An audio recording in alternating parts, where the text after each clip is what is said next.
Oh my god, it's Orange Man and he's so bad.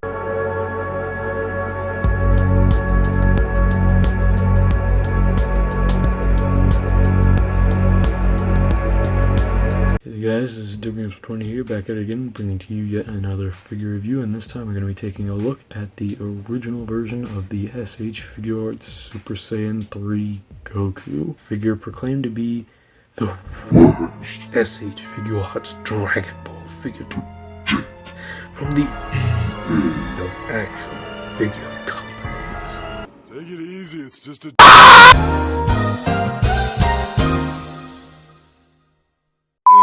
In all fairness, I think this figure is better than people give him credit for. He is definitely far from the worst in the line, in my honest to God opinion. Anyways, let's take a look at Goku's box, which, much like Piccolo, I don't have it. So as far as Goku's box is concerned, the front of the box has a clear window that displays Goku. It says S.H.Figuarts Super Saiyan 3 Goku in red text. The figure itself is in red dot matrix artwork on a yellow background. Moving on to the side of the box, we have a picture of Goku with the aura surrounding him and the halo plugged into him.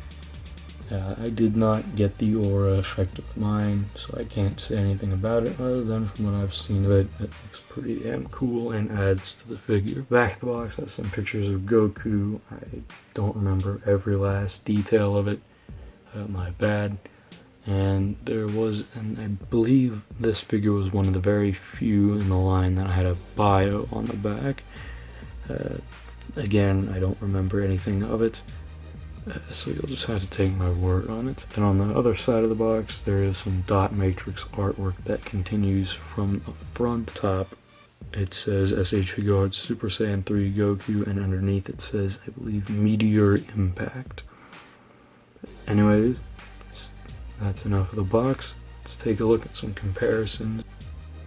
So here Goku is next to the Saiyan Raised on Earth Goku and the Super Buu figure.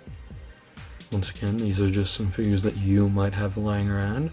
Next up are some figures that I have lying around. So here Goku is with the Goku that came before him, the San Diego Comic-Con 2011 Goku, and the one that came after him, the original base Goku from 2014. Fun fact, this was actually my very first Figuarts figure. I got him back in June of 2014 when he first came out on Amazon. Here Goku is next to the other figures from 2012, the original release version of Trunks, SDCC 2012 Gohan, and the original release Perfect Cell. Lastly, here Goku is next to his 2.0 counterpart, the inferior successor as I like to call him, because quite literally, that is what he is.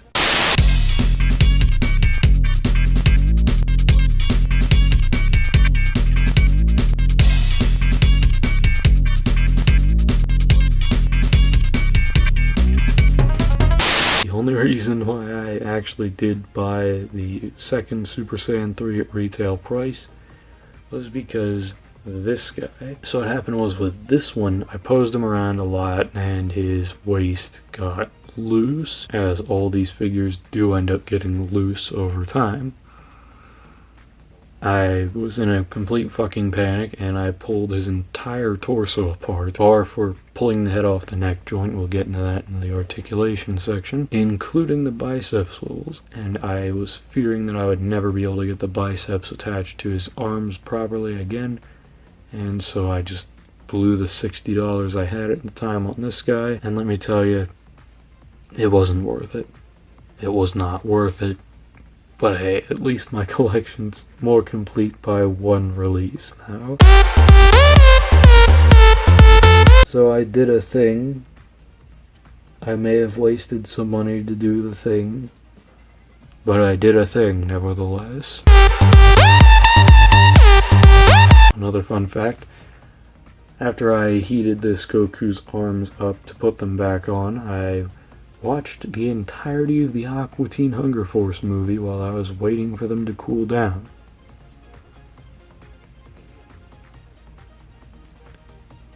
Fun times. Fun times. Alright. So now we're moving on to what is possibly the most controversial part of this particular figure. Paint and sculpt. While the sculpt itself is mostly the same as the other Gokus, there are a few differences littered here and there, and a lot of people do not like this paint scheme. You can see where a few of those people are coming from. I think his skin, while I may have made jokes about it being orange in the beginning, it is a little orange on camera, but off camera it's not necessarily so bad. The camera itself mainly makes it look really bad, but when you're looking at him off camera, when you're looking at him in natural daylight, this thing doesn't look half that bad. The shirt itself is painted very clean. I do wish that this was a matte finish. Again, I don't like glossy finishes on my figures. The hair is awesome. If you really do hate the figure a lot, this is probably the one saving grace of the figure. The hair is amazing. I love how this is sculpted. It is a little gappy, but again, we'll get to that in the articulation section. But it looks very, very good. It starts off orange in the center, it fades out to a nice cream yellow. It really gives off that Super Saiyan 3 power. You know, it really makes him look like he's powered up, like he's ready to kick Boo's ass. But anyways, here's a difference that Big Diano actually pointed out in his review of the Son Goku and many other bootleg Gokus. This Goku's shoulders are actually smaller than the other Gokus. Just because I have them off camera here. Here is the San Diego 2011 Goku's shoulders. You can see there's a bit of overhang from the shoulder there. I kind of wish they sanded that down. It looks a little weird, I won't lie. For this Goku, there's none of that. It's a mostly natural sculpt, although there is a little bit of overhang right there. Moving on to the rest of the figure, the belt and wristbands, much like the 2011 Goku, is more of a purpley blue than the other blue of his shirt. And the boots are painted very clean, no real gripes there, very bright blue color, and there is some slight hints of shading on it. Overall, I think the paint job on this figure is not as bad as people say it is. It's a little flawed, but it's not awful. You dare disagree with me! You must die! The worst thing I have to say about the paint really is that the body needed more of a matte finish, but that's just me being the weirdo I am. Let's move on to Goku's accessories. So this is probably one of the very few aspects that I would actually give the 2.0 over the 1.0, and that is the accessories. So let's just start off. Like I showed you, Goku has the stern face and closed fists on, but he also comes with the angry gritted teeth face, which I think it looks a little wonky. The one eye is painted a little awkwardly. You can see that this eye is clearly bigger than the other, but if you angle it right, it doesn't look too awful. The hair is also painted well. Again, it has the orange that fades into cream white at the tips. The shadowing effect on the teeth could have been a little bit better. Right there, a paint slot makes it look like Goku has a chipped tooth, and the brown itself makes it look like Goku hasn't brushed his teeth in a while because of how intense it is. But it's not too big of a deal because you're probably not going to notice it on display. It also comes with the instantaneous movement or teleportation hand. The paintwork is pretty good on it. It starts off as a sort of orangey color. Again, isn't really orange off camera. It's more so of a slightly darker regular skin tone for Goku, and then it fades out to white at the tips. As the Kamehameha hands, which just about every Goku has to have, considering it's pretty much Goku's signature technique.